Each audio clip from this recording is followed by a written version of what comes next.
ஓம் சாந்தி. 22/7/2019 சாக்கார முரளி.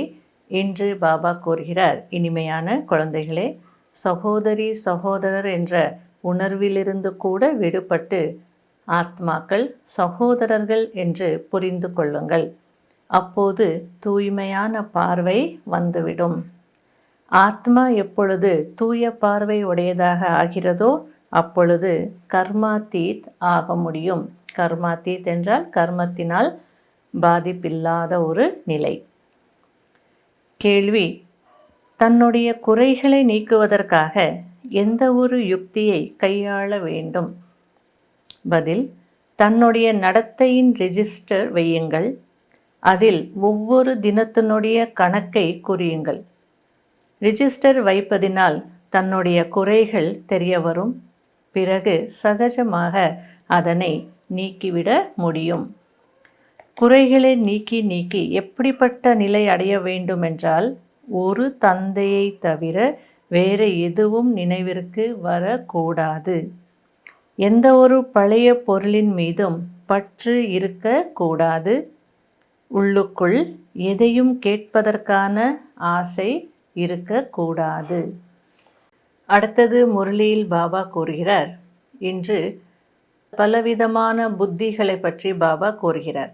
ஒன்று மனித புத்தி, இன்னொன்று ஈஸ்வரிய புத்தி, பிறகு தெய்வீக புத்தி.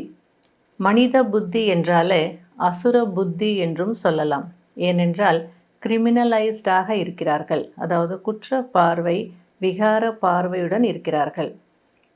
ஆனால் தேவதைகள் வாய்ஸ்லெஸ் சிவிலைஸ்டாக இருப்பார்கள், தூய்மையான விகாரமற்ற பார்வையுடையவர்களாக இருப்பார்கள்.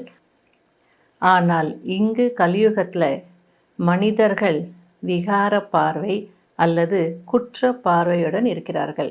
விகார பார்வை என்றால் அனைத்து, அதாவது காம விகாரத்தினுடைய பார்வை மட்டும் இல்லை, பேராசையின் பார்வை, அகங்காரத்தின் பார்வை, கோபத்தின் பார்வை, அந்த பற்றின் பார்வை, இது போல் எல்லா அவங்களுடைய பார்வையில் அந்த விகாரங்கள் தான் வெளிப்படுது.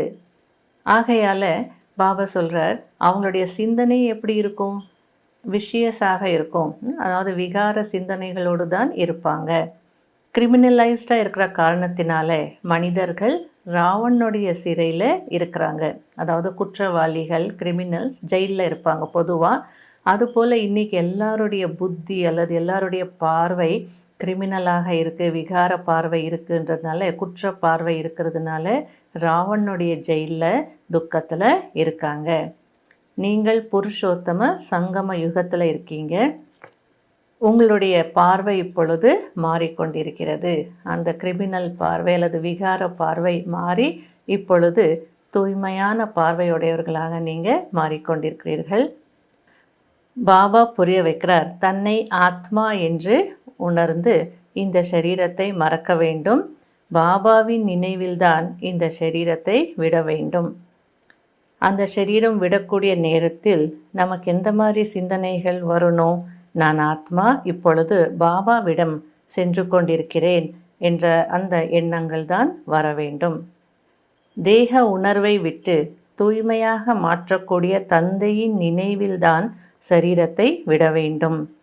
இது சாதாரண குறிக்கோள் இல்லை, மிக உயர்ந்த குறிக்கோள். நல்ல நல்ல குழந்தைகள் இருக்கிறார்கள், ஆனால் அவர்கள் மூலமாக கூட ஏதாவது தவறுகள் நடந்து கொண்டே தான் இருக்கிறது.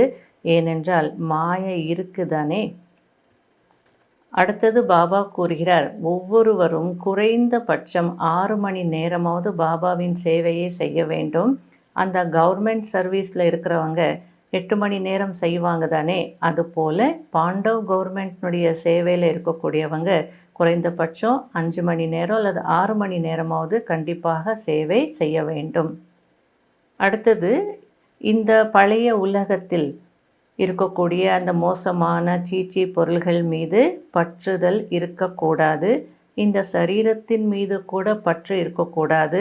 அந்த அளவிற்கு ஒரு நல்ல யோகியாக மாறணும்.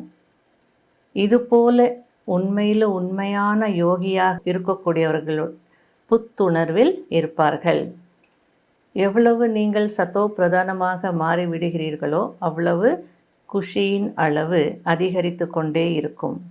இங்கேயும் குஷியில் இருப்பீர்கள், பிறகு இந்த குஷியை அங்கேயும் கொண்டு செல்வீர்கள். பாபா துக்கத்தை நீக்கி சுகம் கொடுக்கக்கூடியவர்கள். ஆகையால் அவருடைய குழந்தைகளாகிய நீங்கள் யாருக்கும் துன்பம் கொடுக்கக்கூடாது. அனைவருக்கும் சுகத்தின் வழி காட்ட வேண்டும். ஒருவேளை சுகம் கொடுக்கவில்லை என்றால் என்ன அர்த்தம்? கண்டிப்பாக துக்கத்தை கொடுத்து கொண்டிருக்கிறீர்கள் என்று அர்த்தம். அடுத்தது சேவை பற்றி சொல்கிறார் பாபா. நம்ம சிலருக்கு ஞானம் சொல்லும் போது மிகவும் நல்லா இருக்குது, ரொம்ப நல்லா இருக்குது, நாங்கள் நேரம் கிடைக்கும் பொழுது வந்துடுவோம் அப்படின்னு சொல்லிட்டு போவாங்க. அதுக்கு பாபா சொல்கிறார், இப்படி சொல்லிட்டு போகிறவங்க ஒருபோது வரவே மாட்டாங்க. பிறகு பார்க்கலாம், நாளைக்கு வருவேன் அப்படின்னு நினைக்கிறவங்கள மாயா மூக்கை பிடித்து சாக்காடையில் தள்ளி விடுகிறது அப்படின்றார். நாளை நாளை என்று சொல்லிக்கொண்டே இருந்தால் காலன் சாப்பிட்டு விடுவான். ஆகையால் சுபகாரியங்கள் செய்வதில் தாமதிக்க கூடாது அப்படின்றார் பாபா. திடீரென்று எதை வேணாலும் நடக்கும். பாம்ஸ் போட போகிறாங்க, அப்போ எத்தனை மனிதர்கள் இறந்து போயிடுவாங்க. அர்த்குவேக் நடக்கும், முன்னக்கூட்டியே தெரியுமா என்ன? தெரியாது. அதனால் பாபா சொல்கிறார், என்ன செய்தாலும் நல்ல சுப காரியங்கள் என்றால் யோகா, ஞானம், கடைப்பிடிக்கிறது, சேவை எல்லாமே சுப காரியங்கள் தான். அதனால் அந்த செய்வதில் தாமதிக்க கூடாது. நீங்கள் இங்கு நரனிலிருந்து நாராயணனாக மாறுவதற்காக வந்திருக்கிறீர்கள். ஆனால் சிவிலைஸ்டாக மாறவில்லை, பார்வை தூய்மையாக மாறவில்லை என்றால் இந்த ஞானத்தை கடைப்பிடிக்க முடியாது. அப்பொழுது பதவியும் கிடைக்காது. தன்னை ஆத்மா என்று உணர்ந்து தந்தையை நினைவு செய்யுங்கள். அப்பொழுது 100% ஆத்ம உணர்வில் இருப்பீர்கள், சோல் கான்ஷியஸாக இருப்பீர்கள் அப்படின்றார். அடுத்தது பாபா கூறுகிறார், உங்களுடைய ஆத்ம ஜோதி இப்பொழுது முழுமையாக அணைந்து விடலை, கொஞ்சம் அந்த ஒளி இருந்துகிட்டே இருக்குது. பிறகு சுப்ரீம் பேட்டரியிடம் இருந்து பவர் அடைவீங்க. பாபா கூறுகிறார், நீங்கள் யாருடைய காலில் விழுந்து வணங்க வேண்டிய அவசியம் இல்லை.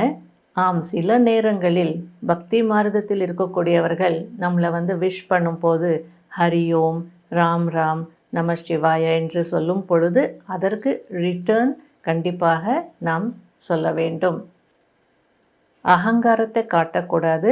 நாம் கூட அவங்க வணக்கம் சொன்னாலோ அல்லது நம சிவாய சொன்னாலோ அல்லது ராம் ராம் சொன்னாலோ நாம் கூட அதுக்கு பதில் சொல்லணும். அப்போ தான் அது மதிப்பு கொடுக்குற மாதிரி இருக்கும்.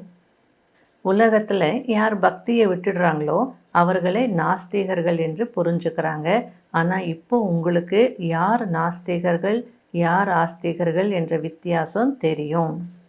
நீங்கள் என்ன சொல்கிறீர்கள்? யார் தந்தையை புரிந்து கொள்ளவில்லையோ அவர்கள்தான் நாஸ்திகர்கள், ஏழைகள்.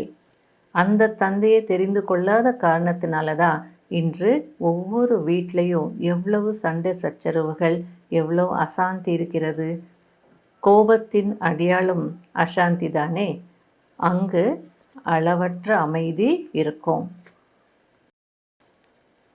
கடைப்பிடிக்க வேண்டிய முக்கியமான சாராம்சம், முதல் பாயிண்ட், சரீரத்தின் மீது சிறிதளவும் கூட பற்று இல்லாத யோகி ஆக வேண்டும். எந்த ஒரு மோசமான சீச்சி பொருளின் மீது ஆர்வம் போகக்கூடாது. மனநிலை அதுபோல விடுபட்டதாக இருக்க வேண்டும்.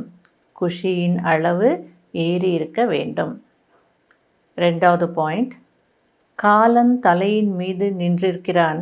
ஆகையினால் சுப காரியங்களை செய்வதில் தாமதம் செய்ய கூடாது. நாளைக்கு செய்யலாம் என்று ஒத்தி போடக்கூடாது. வரதானம், நோயின் உணர்வில் இருப்பதற்கு பதிலாக குஷி குஷியாக கணக்கு வழக்கை முடிக்கக்கூடிய ஆத்ம உணர்வில் இருப்பவர் ஆகங்க அப்படின்றார்.